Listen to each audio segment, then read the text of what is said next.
agricole qui est créée en septembre 2008 par les producteurs pour les producteurs. Donc elle fédère aujourd'hui 600 organisations de base et de tailles et de nature différentes. Et nous avons 130 000 membres physiques, dont 30 000 femmes productrices. Donc cette organisation est structurée de la base au sommet.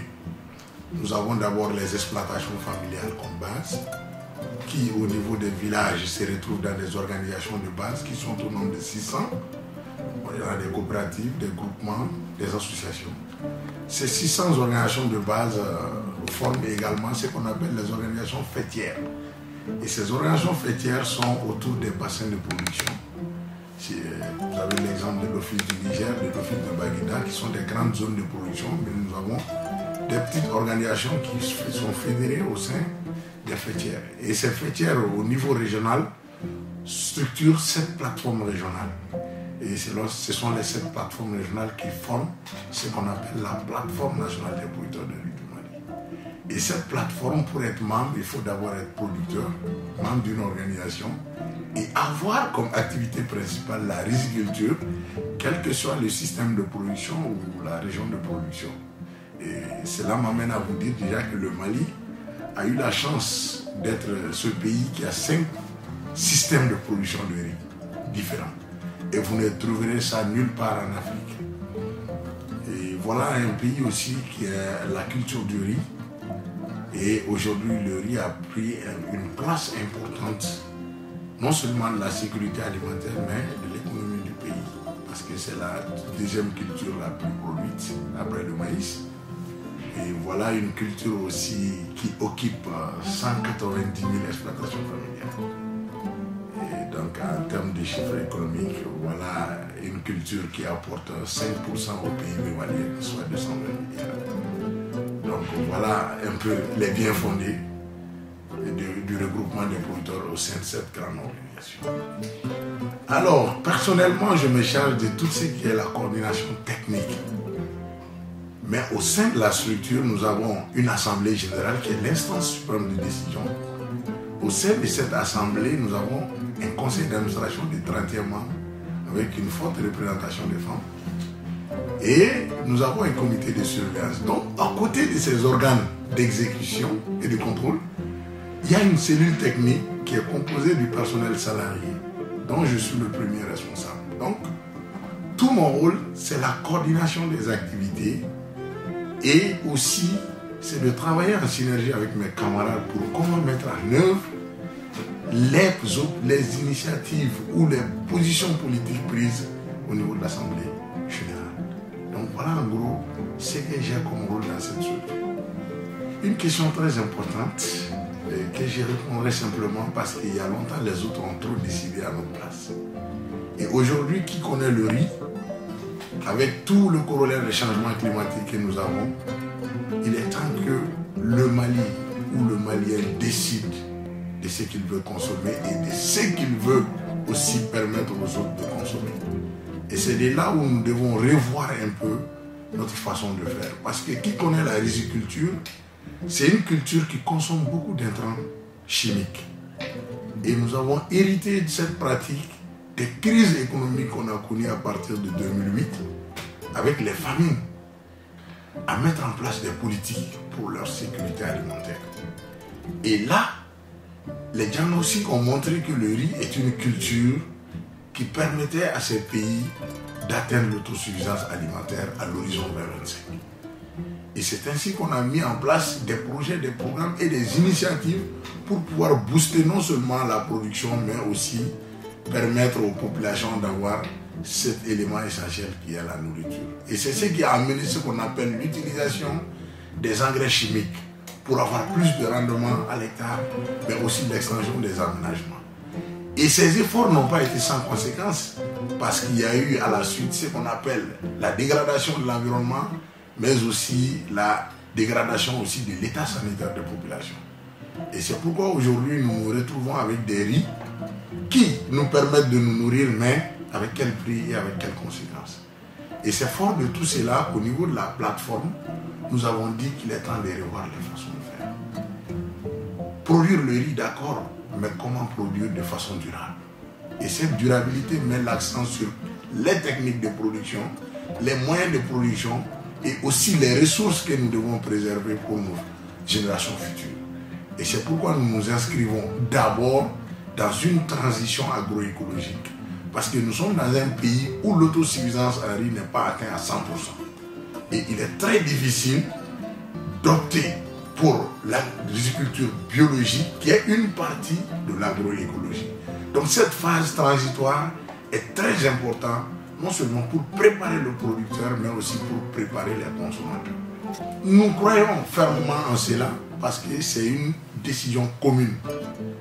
Et nous allons tout faire pour ramener nos autorités politiques. Déjà, la volonté politique est là. Tout le monde est unanime aujourd'hui qu'il faut revoir nos copies. Parce que cette agriculture conventionnelle a montré ses limites. Non seulement avec les vicissitudes des changements climatiques, mais aussi tous les problèmes que nous sommes en train de voir sur le terrain. Donc, nous, acteurs qui sommes chargés de la production, nous sommes les premiers à croire et nous sommes en train de développer avec les moyens à bord tout ce qu'on peut faire pour amener les gens à changer de mental. C'est ce qui est le plus important. Ensuite, le moyen suivra. Parce qu'aujourd'hui, nous vivons dans un système où les gens sont dans ce qu'on appelle l'agriculture de subsistance. Comment se nourrir d'abord avant d'aller au marché. Et pour ce cas, c'est ce qui nous oblige la transition.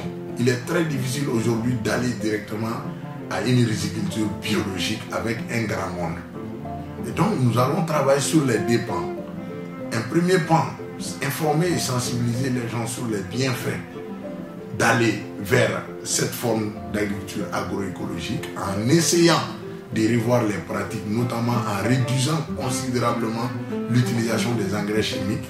Parce que vous n'êtes pas sans savoir que dans la riziculture, nous utilisons trop de méthane, qui sont des gaz à effet de serre qui peuvent jouer sur l'environnement. Et donc nous allons réduire ce qu'on appelle l'utilisation des fertilisants chimiques en remplaçant avec ce qu'on appelle les composts, les fertilisants industriels qu'on est en train de développer.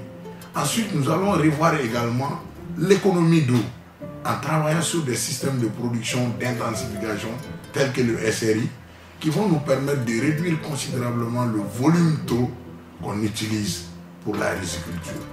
Et voilà des pratiques comme ça qui vont nous aider à préparer non seulement les producteurs à aller vers ce qu'on appelle la riziculture biologique.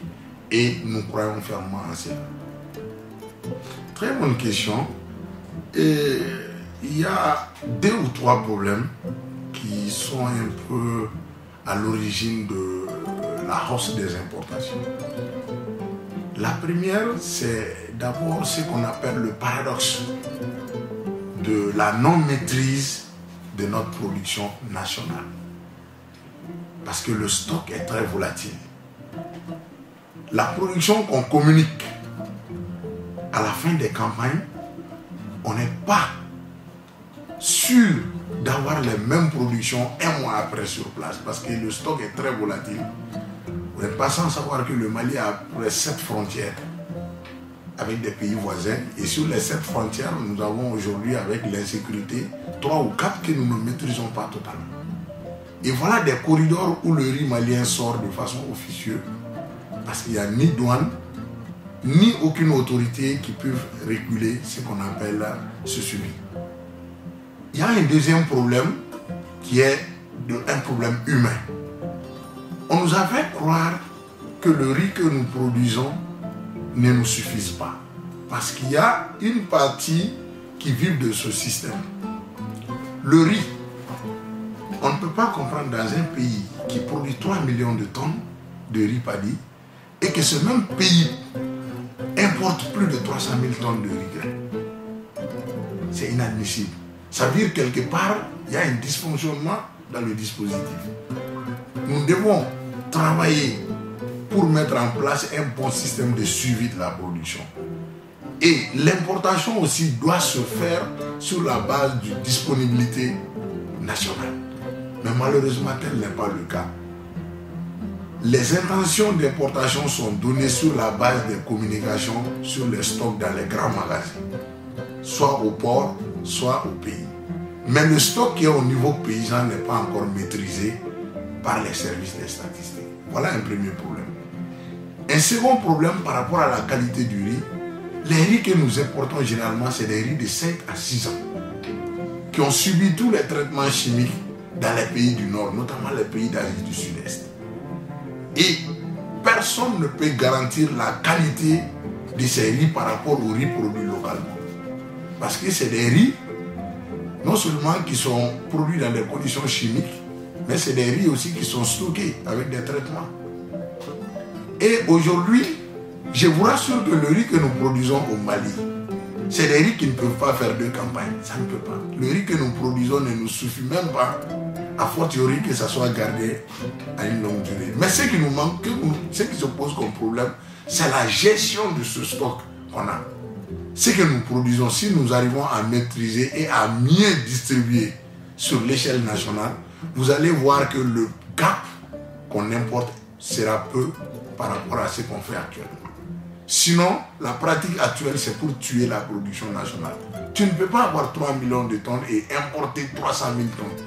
Quelque part, il y a un problème. Soit les statistiques qu'on fournit ne sont pas bonnes, ou bien ce qu'on importe, peut-être on en gagne plus que dans la production. Or, nous avons un gouvernement qui est engagé pour la production et qui met de l'argent pour la subvention des intrants. Mais ce gouvernement travaille peu sur la valorisation de cette production nationale, non seulement au niveau de la transformation, mais au niveau de la distribution. Donc voilà en gros le problème qui explique. Alors que dans les pays du Nord, où nous importons le riz, c'est des produits qui sont subventionnés à 100% par l'État. Les producteurs bénéficient d'une certaine condition qui leur permettent souvent de produire 2 à 3 fois dans l'année et ils ont un circuit d'écoulement très facile par rapport. Si vous voyez que notre stock est volatile parce que les voisins mettent plus de prix au riz malien que le malien. Parce que dans ce système, que ce soit le producteur ou le consommateur, nous sommes les deux égorgés, mais différemment. Parce que le producteur n'a jamais le prix qu'il veut au bord champ ou dans sa zone de production. Et le consommateur aussi a le riz à un prix trop élevé parce qu'il y a trop d'intermédiaires entre le producteur et le consommateur. Et voilà tout le travail de la plateforme aujourd'hui. Nous nous sommes structurés en organisation pour non seulement amener les producteurs à faire des offres structurées, mais aussi à pouvoir intégrer les marchés institutionnels. Je vais vous faire une révélation très grave. Dans ce pays, nous n'avons aucune disposition réglementaire qui oblige les institutions publiques à acheter en priorité le riz malien. Alors que nous avons de grands débouchés. Par exemple, l'Office des produits agricoles du Mali, où on a nos stocks de sécurité, nous avons un stock qu'on appelle le stock d'intervention de l'État, qui fait 25 000 tonnes. Mais jusqu'à de la création de ce stock à aujourd'hui, la part de la production nationale n'a pas dépassé 5 000 tonnes. Nous avons l'armée, nous avons les cantines scolaires. Aujourd'hui au Mali, nous avons 1431 cantines scolaires. Aucune disposition ne les oblige à acheter le riz malien. Nous avons 60 maisons d'arrêt et de correction au Mali. Aucune disposition ne les oblige à acheter le riz malien. Nous avons les humanitaires qui font des gestes pour les déplacer, les personnes en situation difficile, mais aucune disposition ne les oblige à acheter le riz malien. Ça, c'est un manque à gagner parce que c'est de l'argent public qu'on investit pour la construction de ces stocks. Mais malheureusement, cet argent n'est pas orienté vers le développement de la production locale. Voilà sur des pans nous devons travailler. C'est pourquoi dans notre travail au niveau de la plateforme, il y a ce qu'on appelle l'influence des politiques. Et nous influençons les politiques en faveur des riziculteurs familiaux. Et c'est ce qui nous a poussé en 2016 à aller vers ce qu'on appelle la création d'une interprofession sur les filières. Et aujourd'hui, le riz a une interprofession qui a un cadre de dialogue officiel avec le ministère de l'Agriculture. Et cette interprofession est aujourd'hui l'interlocutrice unique des acteurs sur la filière riz. Donc c'est notre organe politique qui est en train d'agir. Et aujourd'hui, le combat est d'avoir un accord cadre avec l'État pour pouvoir aussi questionner l'État sur les questions essentielles du développement de l'agriculture, mais aussi penser à ce qu'on appelle au développement de cette filière rizicole au grand bonheur